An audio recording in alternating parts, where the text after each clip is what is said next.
Hi అండి అందరికీ. అందరూ ఎలా ఉన్నారండి? బాగున్నారా? నేను బాగున్నాను. మీరందరూ కూడా ఆనందంగా, ఆరోగ్యంగా, హ్యాపీగా ఉండాలని మనస్ఫూర్తిగా కోరుకుంటూ welcome back to our channel Yashasvi హరివిల్లు. జనవరి 22వ తేదీన ప్రతి గ్రామము, ప్రతి పల్లె, ప్రతి పట్టణం కూడా జై శ్రీరామ్ అనే నామస్మరణతో మారిమోగిపోయింది కదండి.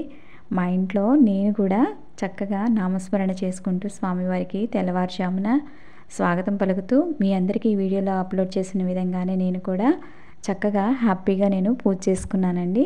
పూజ చేసుకున్న తర్వాత దేవాలయానికి వెళ్ళి అక్కడ భజనలు చేసాము, పాటలు పాడుకున్నాము. ఎంచక్క రాములవారి ప్రతిష్ట అయ్యే సమయానికి మేమందరం కూడా దేవాలయంలో ఒక స్క్రీన్ ఏర్పాటు చేశారండి. అక్కడ అయితే అందరం కూర్చొని ఆ రాములవారి ప్రతిష్ట కార్యక్రమం వస్తూ ఉంటే చాలా హ్యాపీగా చూడటం అయితే జరిగిందండి. ఆ క్లిప్పింగ్స్ అన్నీ కూడా మీకు వీడియో చివరిలో యాడ్ చేస్తాను. ఎటువంటి సౌండ్లు నేను తీసేయకుండా యాజ్ యూజువల్గా మీకు ఎలా ఉందో అలాగే మీకు యాడ్ చేస్తాను. మీరు కూడా చూసేయండి. వీడియో ఎక్కడ స్కిప్ చేయకుండా ఎండింగ్ వరకు చూడండి. మీకు వీడియో నచ్చితే నాకు ఒక చిన్న లైక్ ఇవ్వండి. అలాగే మన ఛానల్ని సబ్స్క్రైబ్ చేయటం మాత్రం మర్చిపోవద్దు. ఇంకా ప్రతిష్ట అయిన తర్వాత బాలరాముని విగ్రహం చూస్తే ఎంత అందంగా ఉందండి. అసలు రాముల వారికి ఎక్కడ దిష్టి తగులుతుందో అన్నట్టుగా ఎంత అందంతో మెరిసిపోతూ ఉన్నాడండి స్వామి. అందం చూడటానికి రెండు కళ్ళు చాలనంత సంతోషంగా ఉంది. అసలు చూడటానికి చాలా బాగుంది. భక్తి తన్మయత్వంతో జై శ్రీరామ్ జై శ్రీరామ్ అంటూ మా ఊరి దేవాలయం అంతా కూడా మారుమోగిపోయింది. ఇట్లా మా ఇంట్లో అయితే నేను పూజ చేసుకున్నానండి. ఇంకా సాయంత్రం 5 దీపాలు వెలిగించాలని చెప్పుకున్నాం కదా. 5 దీపాలు కూడా వెలిగించుకొని 2 స్వామివారి దగ్గర ఉంచాను. 2 మా గుమ్మానికి సింహద్వారానికి అటువైపున ఇటువైపున పెట్టుకున్నాను.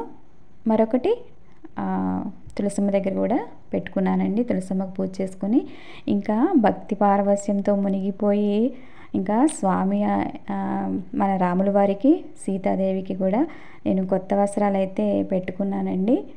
నా చిన్న బహుమతి అనమాట స్వామికి అమ్మవార్లకి. మరొక సంతోషకరమైన విషయం ఏమిటి అంటే మన ఛానల్ నేను తెల్లవారుజామున స్వామికి ఆహ్వానం పలుకుతూ పూజ చేశానని చెప్పాను కదండి. బ్రహ్మముహూర్త సమయంలో చేసుకున్నప్పుడు మన ఛానల్ ఖచ్చితంగా 500 సబ్స్క్రైబర్స్ వచ్చేసారండి. ఇంకా ఇప్పటికీ కూడా మన ఛానల్లో దూసుకుపోతూ ఉంది. చాలా సంతోషము, చాలా సంతోషపడాల్సిన విషయము. మీ అందరితో ఇలా చేసుకుంటున్నందుకు, షేర్ చేసుకుంటున్నందుకు చాలా హ్యాపీగా ఉంది.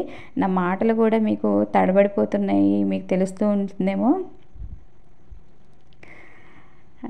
ఇంకా ఇలా అయితే అలంకారం చేసుకున్నానండి. మనస్ఫూర్తిగా స్వామిని తలుచుకుంటూ చాలా హ్యాపీగా ఉన్నానండి ఆ రోజైతే మాత్రం.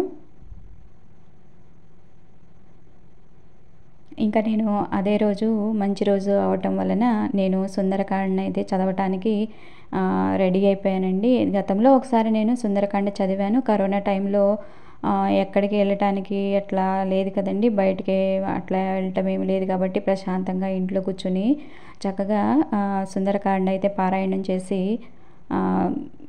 ఇంట్లో చాలా బ్రహ్మాండంగా అయితే పూజ చేసుకున్నాను. ఆ ఫోటో కూడా మీకు చివరిలో యాడ్ చేస్తాను, మీరు కూడా చూడండి. ఇప్పుడు మళ్ళీ ఇది మంచి రోజు కాబట్టి నాకు సుందరకాండ మరొకసారి చదవాలనిపించింది. చాలామందికి అపోహ ఉంటుందండి, సుందరకాండ చదవకూడదు లేడీస్ అని చెప్పేసి. అలా ఏం లేదండి, నిస్సంకోచంగా హ్యాపీగా చదువుకోవచ్చు.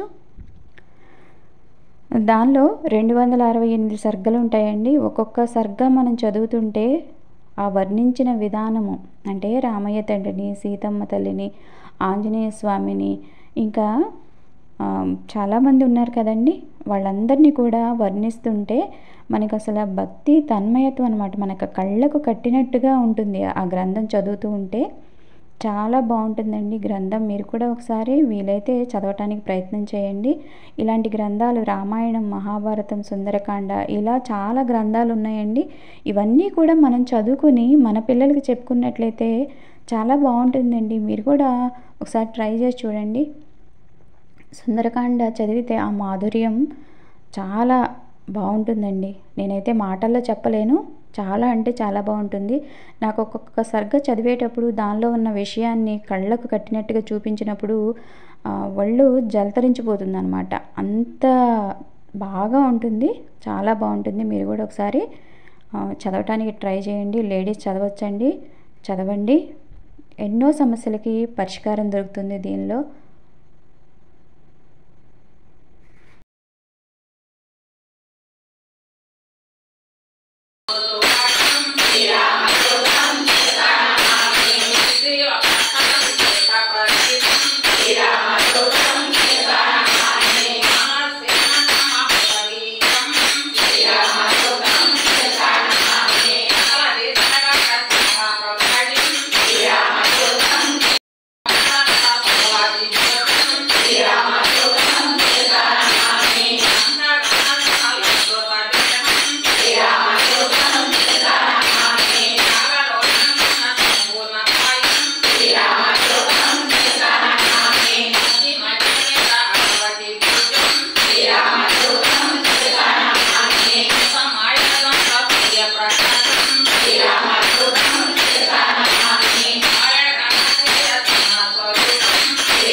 చెప్పినటువంటి మాటలను ఇక్కడ పరిగణలోకి తీసుకోవాలి.